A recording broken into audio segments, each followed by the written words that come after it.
Pada kesempatan sore ini kita masih diberikan kesempatan untuk menjalankan aktivitas rutinan haji di Yayasan Al-Akbar Bahasa Indonesia ini. Mudah-mudahan kegiatan ini senantiasa mendapatkan rahmat, mendapatkan pahala dari Allah Subhanahu wa Ta'ala. Amin ya rabbal alamin. Adik-adik sekalian, belajar ilmu fikih itu tidak cuma hanya kitab ini aja, karena kitab fikih di dalamnya itu banyak sekali pendapat pandangan ulama-ulama fikih yang mungkin berbeda-beda. Jadi ketika kita mempelajari ilmu fikih dasar, setelah kita menginjak ilmu fikih yang kedua, ketiga, sampai seterusnya sampai yang tertinggi, mungkin banyak sekali perbedaan-perbedaannya. Maka kalau kita menemui suatu pemahaman ilmu fikih berbeda dengan yang lainnya, maka jangan saling buru-buru menyalahkan. Contoh, kitab Safinatun Najah punya pendapat bahwa rukun sholat ada 13, tapi naik lagi ke atas Sulamut Taufik, di situ rukun sholat bertambah, yang tadinya 13 jadi kalau nggak salah 17. Naik lagi ke kitab yang lainnya yang paling tinggi dan seterusnya, kitab Fathul Mu'in dan sarahnya kitab Fathul dan seterusnya. Di situ pendapat ulama-ulama fikih berbeda-beda. Makanya ketika kita belajar ilmu fikih harus bisa paham bahwa di dalam kitab dasar pasolatan, ya, dasar kitab fikih yang paling dasar itu pasolatan, kemudian Safinatun Najah, Sulamut Taufik dan seterusnya sampai ke atas. Nah, pilihan yang ibaratnya yang ambil tengah-tengahnya kebanyakan di dalam pondok pesantren, khususnya santri-santri itu Safinatun Najah itu sangat berat kalau kita paham keseluruhannya. Ya, jadi saya kasih tahu bahwa kitab fikih itu banyak sekali di dalamnya perbedaan pendapat ulama. Jangan mudah menyalahkan. Loh, kamu kok sholatnya kenceng banget sih, cepet banget. Katanya ada tumakninah. Nah, ini perbedaannya gitu. Apa pilih? Jadi ada di sekalian, ini sekedar pengetahuan bahwa kitab fikih di situ kebanyakan menjelaskan tentang ilmu tatanan atau cara-cara ibadah kita supaya lengkap dan sah secara hukum.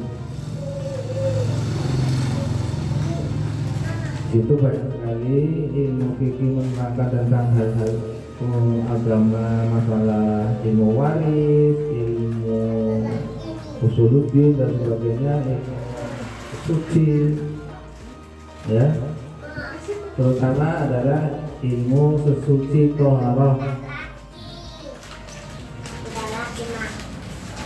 Mari membahas masalah wudhu, rukun wudhu dan sunah-sunahnya wudhu. Kemudian doanya kemarin sudah dibaca dan sudah dihafalkan. Mudah-mudahan bisa diamalkan setiap kali kita habis wudhu. Bacanya gimana doanya kemarin? Asyhadu an la ilaha illallah wahdahu la syarika lah wa asyhadu anna Muhammadan abduhu wa rasuluh. Allahumma ja'alni awabina wajah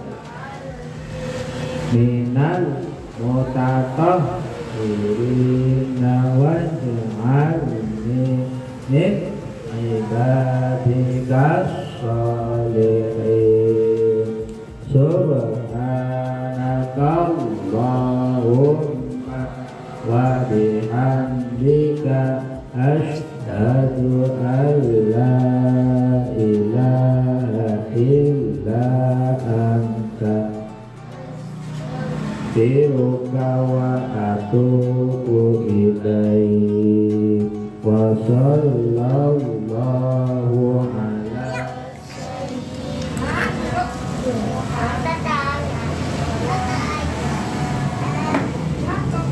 wa sahbihi wa sallim.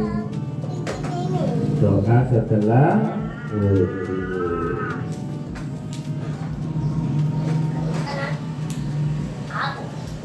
Kemudian kita lanjutkan saja setelah kita menghafalkan doa setelah wudu.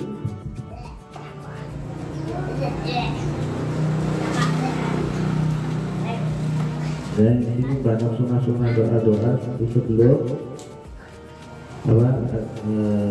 di dalam wudu.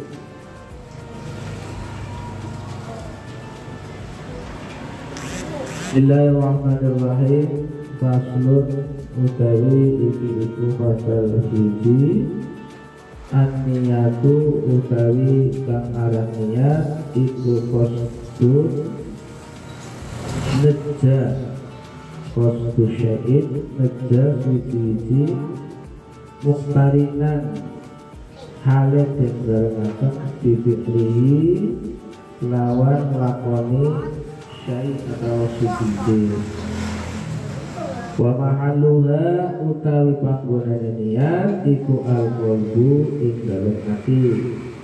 Wa talaqqudu utawi melafadaken ngucapaken bila kelawan niat iku sunnatun hukume sunnah. Wa waktuha utawi waktune niat inda rasuli awwali juz'in ing dalem nalikane masuk kawitane juz atawa bagian minal wajhi saking rai wa tartibi utawi aran urut rukun alla yuqaddima iku yanto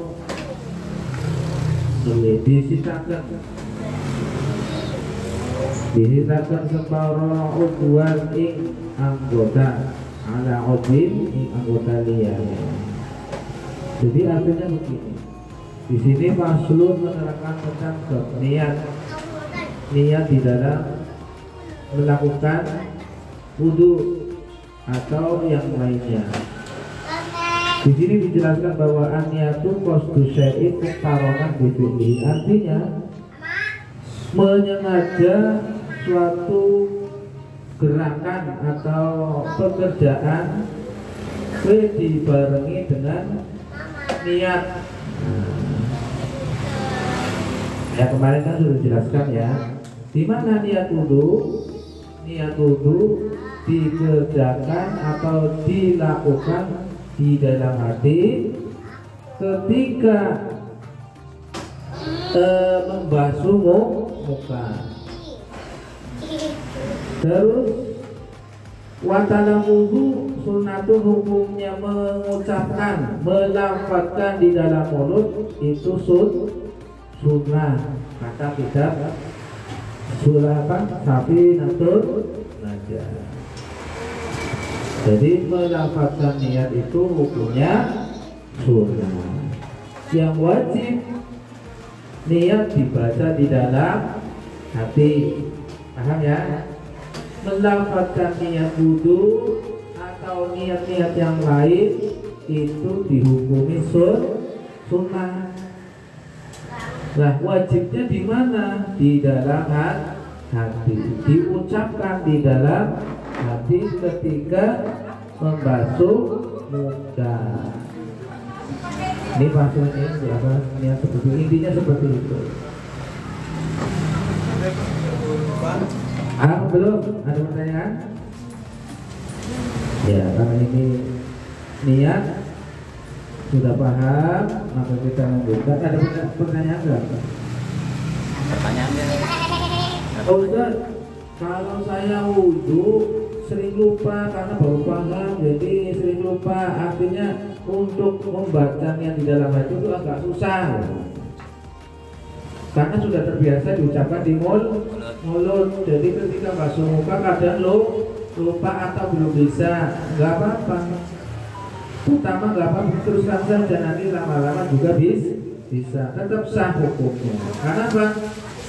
Secara tidak langsung niat diucapkan di dalam hati itu tidak seperti yang diucapkan di dalam mulut atau lisan.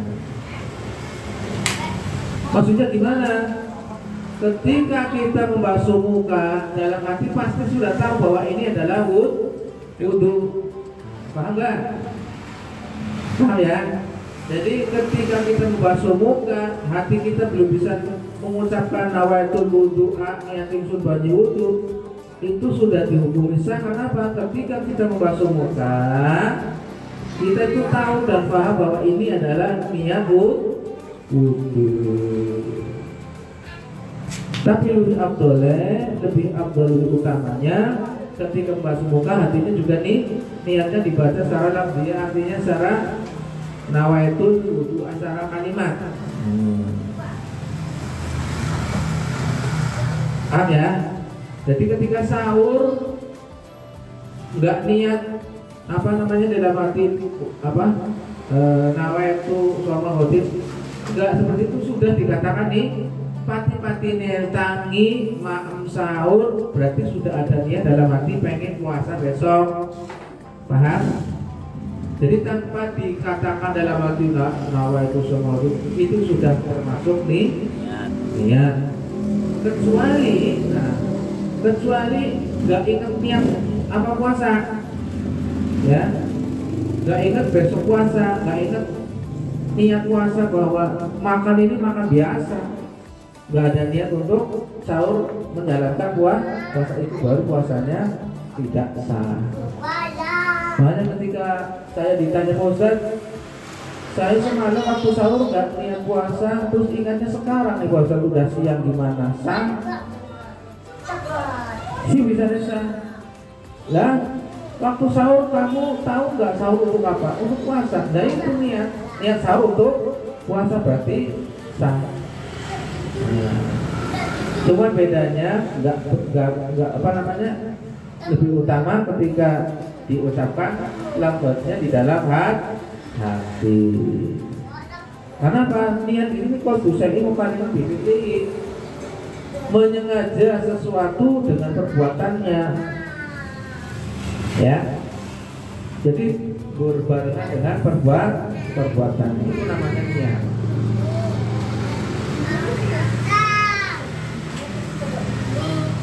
Ada lagi pertanyaannya? Watala wudu biha sunnatun. Hukum melafazkan di dalam niat, hukumnya sunnah.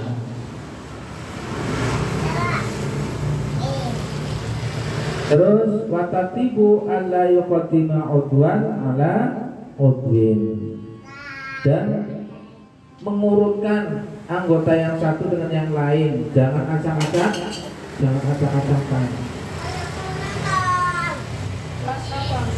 Bismillahirrahmanirrahim. Di sini sampai sini kalau pertanyaan, ya dan kita lanjut. Faslun al-ma'u utawi sing aran banyu, qalilun iku satitik sedikit, wa katsirun lan banyu akeh. Al-qalilu utawi banyu satitik iku maduna dunal kulata ini, iku banyu dunal kulata ini kurang rongkolan. Jadi air yang sedikit itu adalah air yang kurang dari 2 kolam. Buat tak namanya yang singkat kolam berapa ukurannya, gitu ya. Wal kasiru lan utawi banyu kang akeh iku kulatani banyu sing luwih 2 kolam.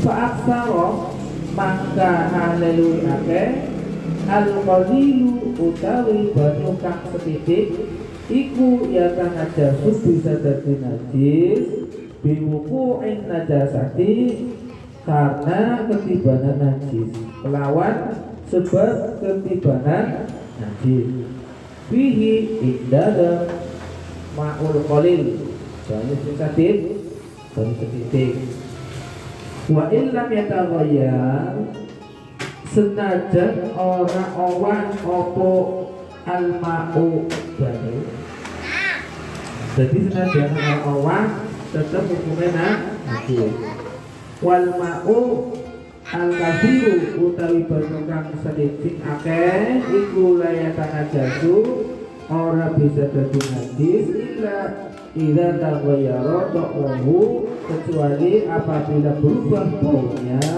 awalauhu warnanya awalauhu atau baunya awalauhu rasanya berarti rasanya awalauhu warnanya awalauhu baunya. Jadi gini maksud ini perhatikan akan menjelaskan tentang air yang sah untuk mensucikan hadas. Air untuk mensucikan hadas, airnya ada dibagi menjadi dua. Satu air yang sedikit, dua air yang banyak. Air yang sedikit itu air yang seperti apa?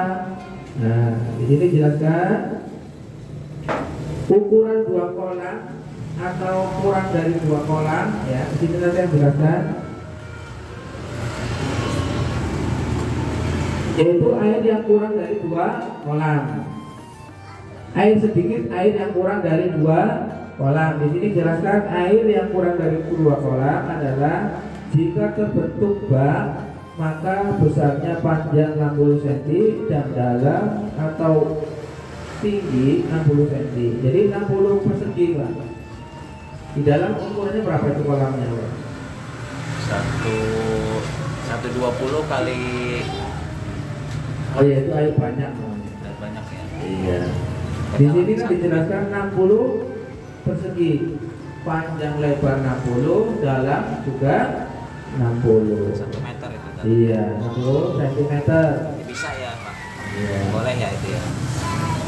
Jadi air yang kurang dari 2 kolam itu air yang sedikit itu air yang dari 2 kolam. Air yang 2 kolam, air yang banyak itu ukurannya 60 cm persegi.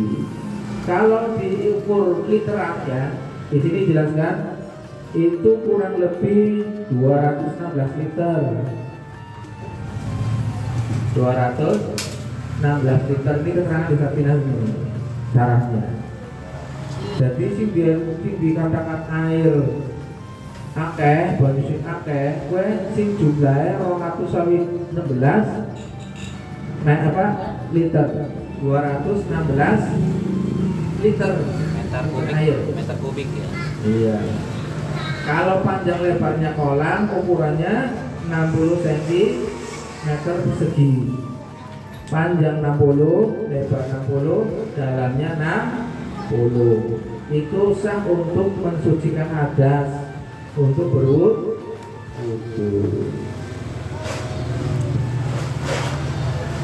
Nah, kemudian air sedikit dapat dipakai wudhu dengan cara dipancurkan.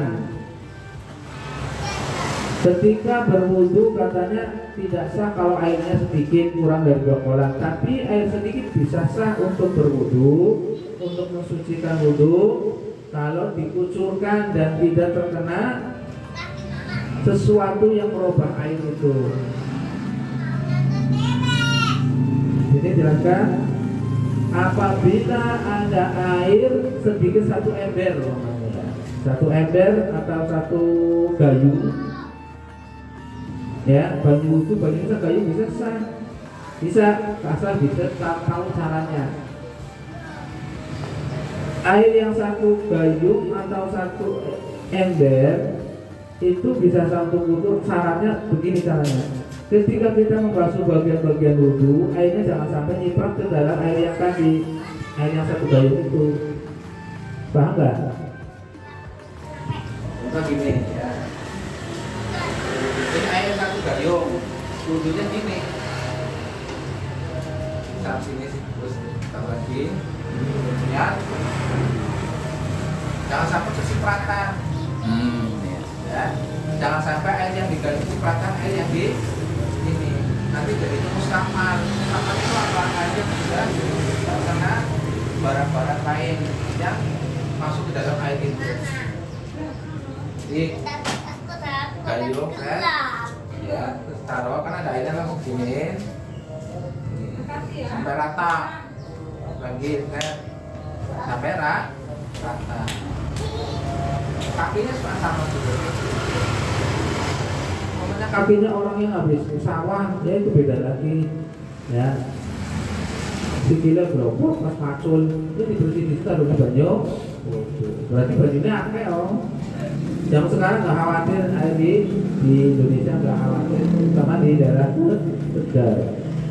Itu kalau zaman kemarau nggak ada air sama sekali, airnya pas-pasan, itu bisa seperti itu caranya. Oh, satu gelas aqua aja itu bisa sah untuk berwudu. Syaratnya itu air sedikit tidak bisa atau tidak boleh tercampurkan dengan barang-barang yang lain. Ya, bisa untuk berwudu. Yang penting suci dan mensucikan. Air sedikit dikatakan tauhir mutahhir, suci dan mensucikan ketika air tersebut belum terkena sesuatu yang lain. Banyu seember ketibanan kertas itu sudah tidak bisa mensucikan, tapi tetap suci. Ya, kecipratan apa lagi ya? Ketibanan gula karo kopi. Wes mustakmal, tapi tetap hukumnya suci. Paham ya? Banyu santitik bisa jadi suci dan bisa untuk mensucikan ketika belum terkena sesuatu yang merubah air itu, baik baunya, rasanya maupun warnanya. Ustaz, tadi kan air 216 liter ya. Itu kalau air sebanyak itu, misalnya terkena kan di pinggir bak ada air sabunnya, itu sah nggak tuh? Ada air sabun kan?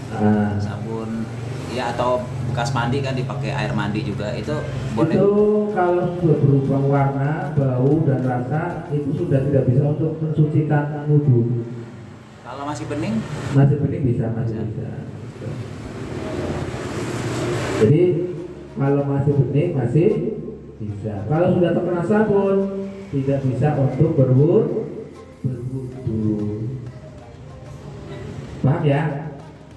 Kecuali air yang banyak, air yang mengalir, kayaknya air sungai, ya, air yang di sumur, itu karena airnya banyak, ya, itu tetap dihukumi suci. Mustakmal tadi apa aja Pak? Mustakmal itu air yang sedikit, terus terkena barang-barang yang lain. Contoh kayak air putih, air panas, segelas kasih gula dan kopi, itu namanya mustakmal Pak. Tapi suci tetap, tapi nggak bisa untuk mensucikan hadas. Di sana kok hilangnya rasa jenuh ngopi. Pakai air laut boleh ya? Ya boleh. Air laut kan air banyak, terus air yang mengalir. Kalau kena matahari? Apanya? Air Iya, di kolam. iya nggak apa-apa. Iya. Yang penting airnya tetap suci dan mensucikan. Ini sebenarnya bab fikih banyak sekali loh pertanyaan, tapi kalian belum bayar apa ingin paham apa ora? Kan kalau di pesantren sebenarnya kan wudu di bak ya Pak? Iya. Terus kaki baru dimasukin. Iya.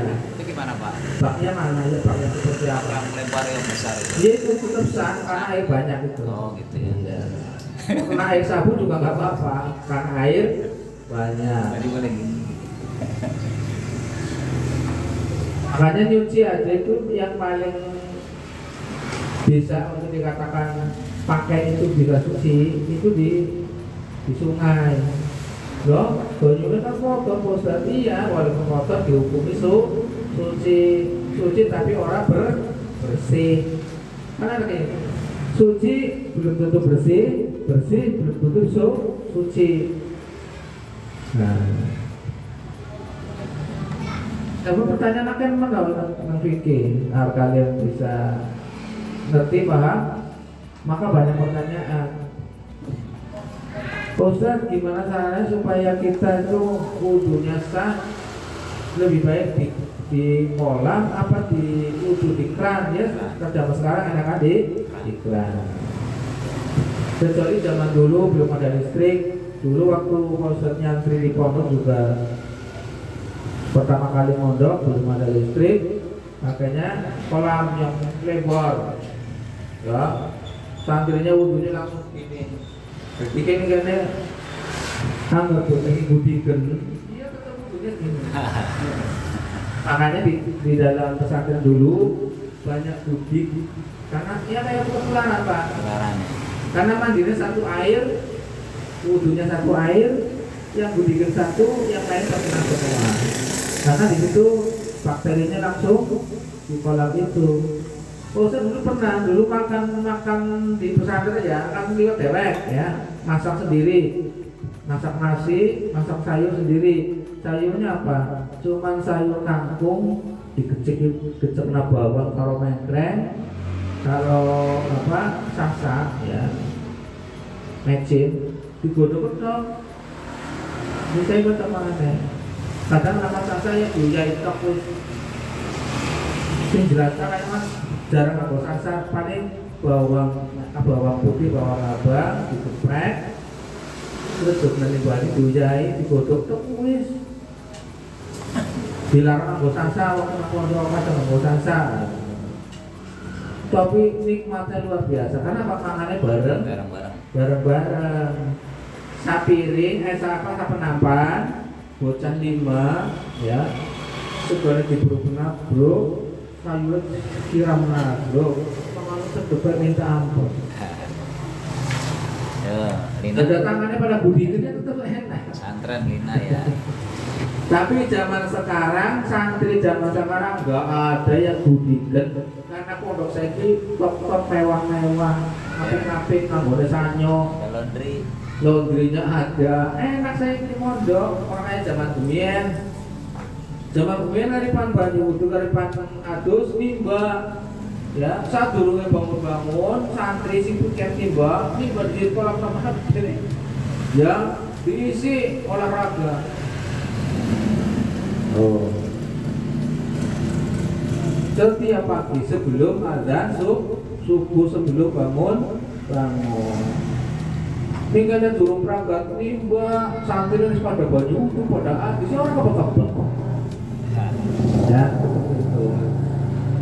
saya kita santri saya ki panmangan dari blok kemudian orang ya mulai kemudian kiainya aku kan ternak ayam telur ya ayam telur lawelah kayak nyolong doge kiainya ya nyelongin doge iya ini ya sing iku santri sih dipasrahkan karo santri ken joko hari aku dibeli ya oh bukan mau pengennya juga ada kabeh ya jadi nyolong tapi di izin nah gitu dan nanti makannya enak punya orang nah jadi air yang sedikit nih dengerin air yang sedikit itu air yang kurang dari jumlah 216 liter.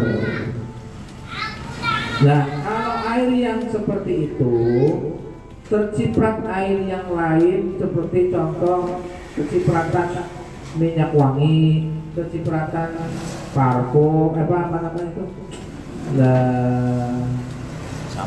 Sampo, sabun itu sudah mustakmal, nggak bisa untuk mensucikan hadas. Buat mandi boleh, yang penting yang masuk ke dalam air itu bukan hal yang najis, bukan sesuatu yang najis. Lah kalau sesuatu yang najis air sedikit terkena sesuatu yang najis itu sudah menjadi air mutanajis, air yang najis tidak bisa untuk dikonsumsi. Contoh, wedang air putih yang diminum atau teh, kopi, susu tetap lek jejak bisa ora dino buang karena hukumnya wis najis.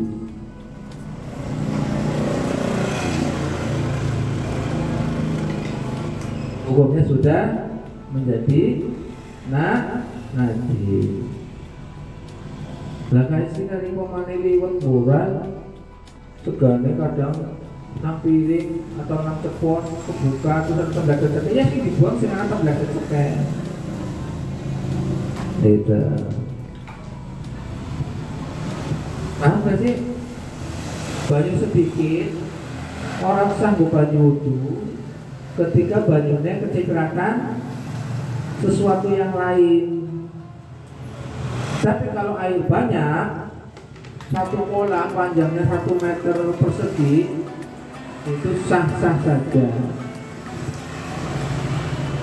untuk berwudu, hukumnya tetap sah walaupun ketibanan najis. Sing penting syaratnya ora robah warna banyune, terus rasanya banyu, terus mambune banyu ora robah.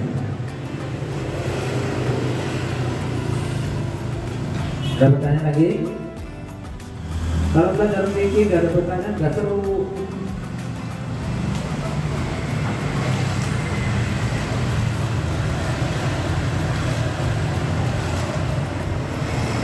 Kalian kalau mau mandi wajib, mandi setelah airnya harus bisa. Kalian harus tahu bahwa air itu air yang bisa untuk mensucikan hadas. Biasanya kalian harus bak apa ningkran, bak ya, bak apa kolam kecil ya. Nah kalau kalian mandi wajib, mandi haid jangan di bak, peran langsung dikucur ya. Soalnya apa bak kan harus dicukur, ngomong cipratan banyak yang aduh tuh itu jadi mustakmal. Di seorang sakman yang kemudian namanya peran langsung banyu peran paham salah apa adus head banyunya sing terang bae langsung ya, ada ning bak atau kolam kecil. Awalnya bak apa cara kolam. Kalau kepengen lebih sempurnanya, lebih baik langsung dari pan. Singkran kan biasanya nama pipa kayu ya, selang.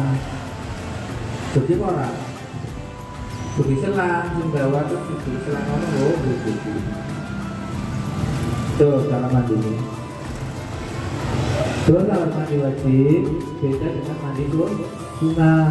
Mandi wajib itu mandi haid, wiladah, nifas ya. Dulu kalau mandi sunnah mandi tiap hari, setiap sore dan pagi dan sore itu sunnah. Kalau mandi wajib itu harus sempurna, artinya dari mulai ujung rambut sampai ujung kaki badan kita harus terkena air semua. Jangan ada yang tersisa, ada yang tidak terkena air. Ya, kita ngerti. Angger adus head ya. Kue bolongan sinang awak itu diteles kabeh. Kudu apa? Teles kabeh, kena banyu kabeh. Bolongan sinang awak dari mulai atas, bolongan sumur bolongan ya, bolongan kuping itu ditelesi korkor nono ya, ditelesi kabeh. Harus mandi wajib. Telinga, lubang telinga dibasahi ya, pakai air tapi jangan dimasukin air, dibasahin ya. Nah, bolongan sinang awak ya, jadi warna biru. Terus apa? Setelah telinga, ya kedua telinga sudah basah semua. Terus hidung hidung juga di pura-pura pak bawa banyu itu sih salah bawa tubuh ini didapetin kotoran banyak itu di sumur ya kesikus lego itu berakina itu diteliti kabeh ya.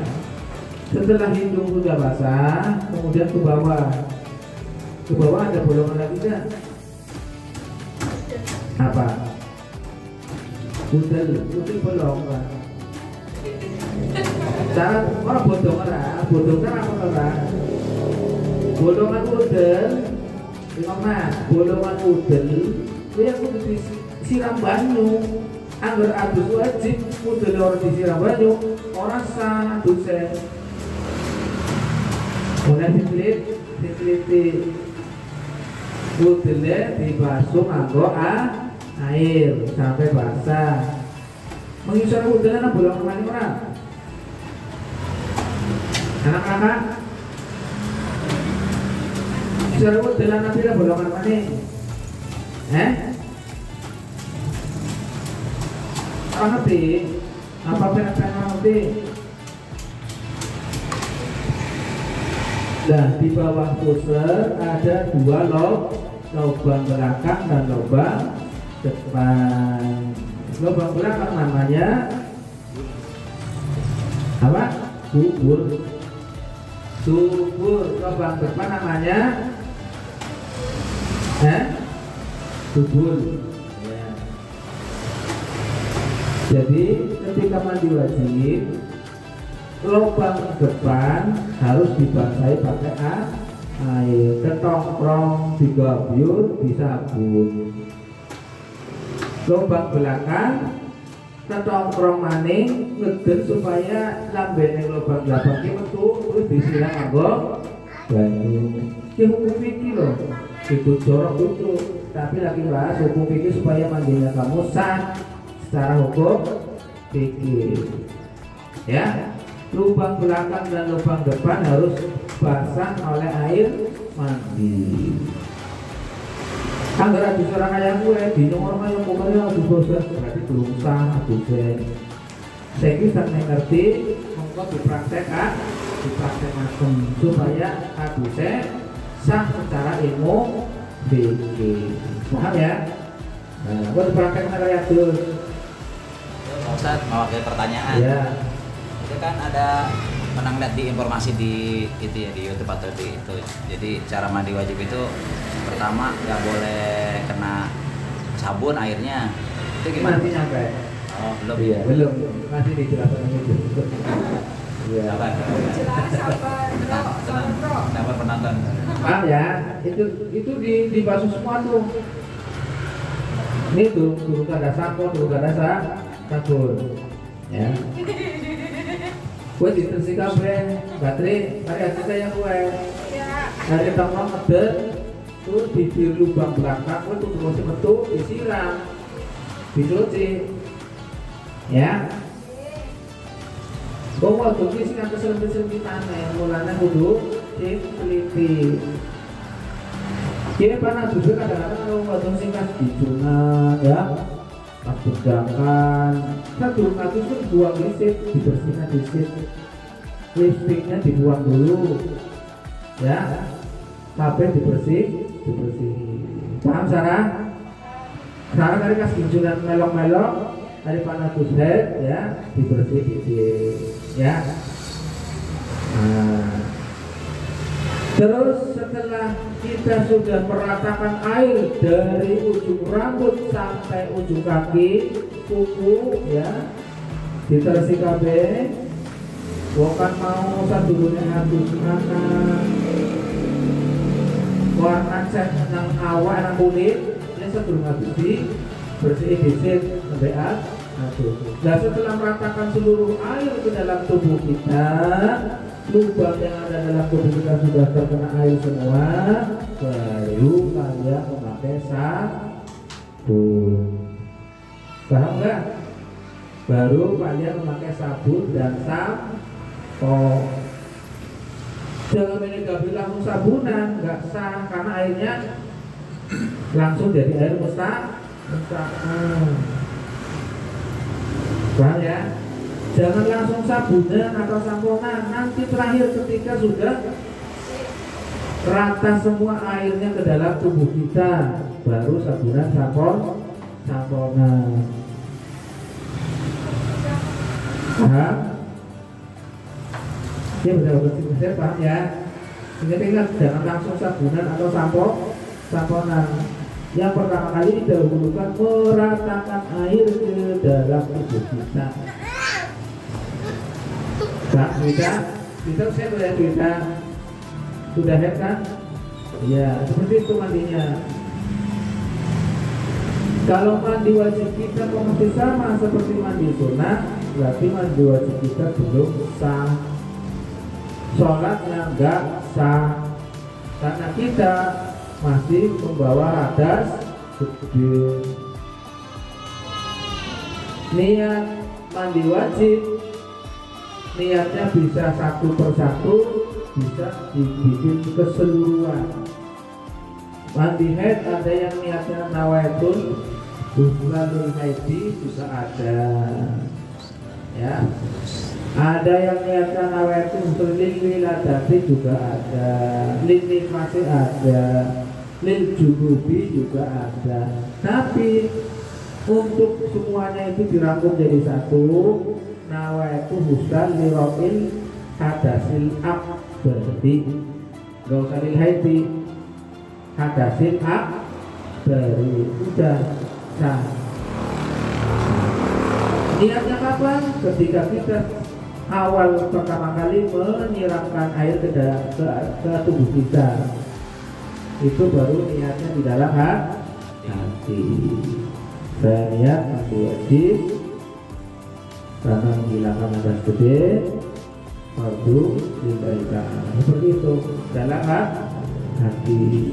Cara bisa orang kan? Hari adus ketong apa? Jagong apa? Adus jagong. Dan jagongnya orang apa? Ngaduknya orang apa? Anak iya subur balik orang apa? Orang dia, ya lah. Tapi apa itu bersih juga bungkus, ya lah. Angger adus wajibta ketika pan basuh lubang yang di bawah, depan dan belakang, kita nongkrong, ya, supaya lubangnya terkena air. Ada pertanyaan lagi? Ya, nanya anak-anak. Ustaz, sudah waktu kasih nama kotak sekali nak kaya. Ada orang tahu tahu kotak. Si kumpulnya di warna-warni, ada enggak? Ya, itu syarat. Kotak kita tak kaya, sampai tak kaya. Enggak ada ya. Kayak kotak sing anak sing diolehna dari agama juga anak, sing dilarang juga anak. Sing diolehna itu kotak apa kayak? Iya, itu nggak apa-apa, karena itu meresap di kulit, airnya nggak mengalami apa kulit itu kotak itu ya. Nah, kecuali cat, kalau cat mau mandi wajib atau mau wudhu, buang, susah, nggak usah pakai kotak cat, nggak usah. Terus senap, lipstick itu kan kalau kena air, airnya nggak nyampe ke kulit bibir ya. Itu kalau mau mandi dibersihkan dulu lipsticknya. Yang biasa bedakan kaleng di bokabe, yang lipat adus dibersihin dulu. Ya lah. Kalau ada bedakan kaleng di bokabe orang. Nggak benar apa? Bubuk. Tepung beras. Bedakan terus mulai balik sandang, kotanya mulai panen, mulai katon ayu, mulai katon bersih, mulai katon menarik. Alisnya ditambahi, Banyak. alisnya ditambahi, lambenya di warna-warna. Oke, kan proses sih, mulai balik sandang. Tapi tergantung bocah pergaulannya. Agar bocah ini orang tahu barang kau bersungguhan pahit ya orang lakukan pahit. Tapi senajan ada turun balik, batin bocah sing norak-norak yang ilmunya. SD kelas 4, 3, 4, 5 baru pada hijunan. Tapi ada begitu kali pandolan. Khusus sering ngurusin bocah SD. Ini aku bunyi-bunyi tak kira harus dewasa Pak. Saya tahu itu masih SD kelas 5. Tapi udah cantik banget nih. Saya panggil. Ya Allah, bocah saya ini memang luar biasa. Ya, luar biasa. Hati-hati jangan. Jadi mandi wajib seperti itu caranya. Ada pertanyaan lagi?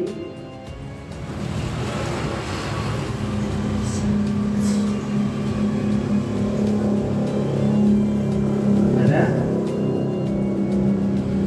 Buat niat sudah jelas bahwa niat itu adalah qasdu syai'in muqtaranat bihi. Jadi niat itu berbarengan dengan gerakan atau perbuatannya. Terus niat sunnah dilafalkan di mulut, wajib diucapkan dalam hati.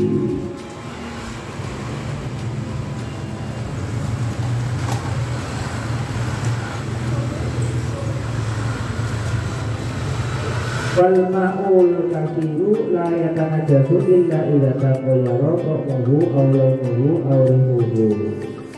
Air yang banyak tidak akan menjadi najis apabila air yang banyak tersebut terkena sesuatu, airnya masih utuh, nggak berubah. Kalau terkena sesuatu airnya berubah, terkena sabun, terkena sampo, ya, terkena parfum, apa minyak lah, apa-apalah, ya. Terus yang buat nyuci, kulit, soda apa, itu baru tidak bisa untuk mensucikan, tidak bisa untuk bersuci. Ya. Kalau terkena najis, airnya sudah sengaja. Kalau terkena sabun masih bisa untuk dipakai, tapi bukan untuk mensucikan ada. Air yang banyak, kalau airnya berubah warna, bau dan rasa, tidak bisa untuk mensucikan. Air yang di dalam kolam itu maksudnya yang 216 liter. Tapi kalau air yang mengalir, yang banyak sekali dan mengalir, contohnya di sungai, ya, pokoknya banyak banget lah. Terus di laut, di sungai kan airnya kotor ya, banyak kotoran, apalagi kotoran hewan, kotoran yang lain-lainnya lah. Itu tidak mempengaruhi kesucian air tersebut, walaupun airnya kotor, tetap hukumnya suci. Bisa untuk mensucikan badan kita kalau dalam kondisi hadas gede, hadas kecil, airnya mengalir. Tapi ada pendapat lagi, kalau di sungai-sungainya kecil ya, airnya keruh, banyak kotoran orang, kotoran hewan, ya lebih jangan. Kalau kita jijik itu najis, walaupun air yang mengalir, hukumnya najis. Jadi barang yang suci, tapi kalau kita jijik, itu najis buat kita, nggak boleh dikonsumsi. Hukumnya najis buat pribadi kita. Ada pendapat seperti itu. Kalau yang nggak jijik karena itu suci, ya dimakan nggak apa-apa.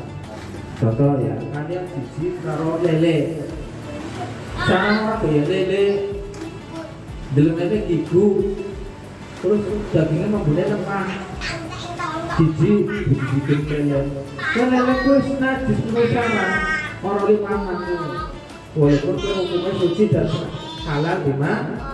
Ada pertanyaan lagi?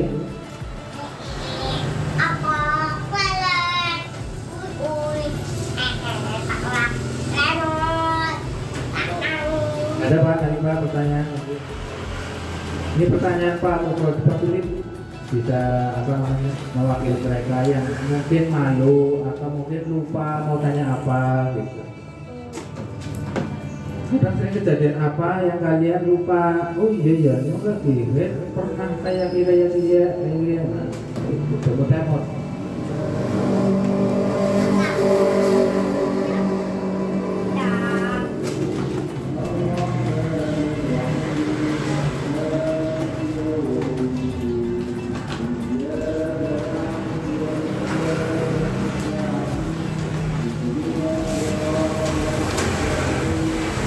Kalau ada pertanyaan, pertanyaan sini. Al-Fatihah. Dia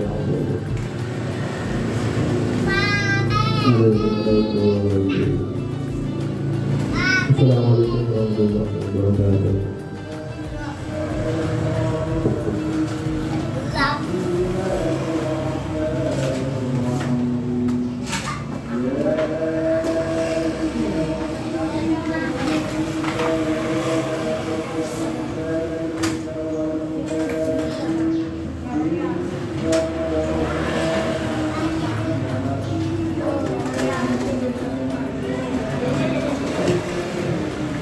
Kalau kalian berangkatnya cepat, mungkin bisa.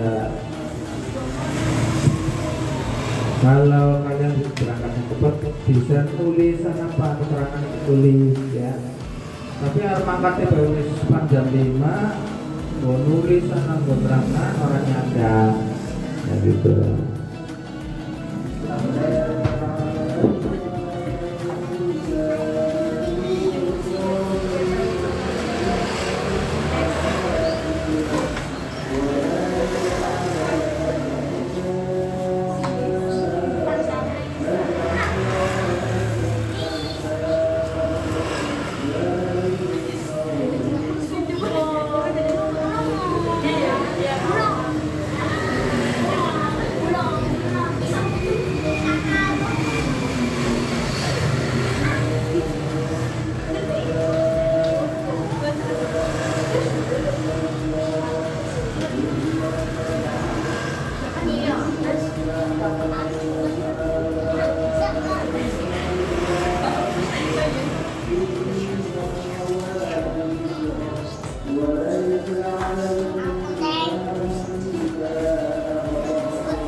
Tambah ayu ya. Gampang masyarakat.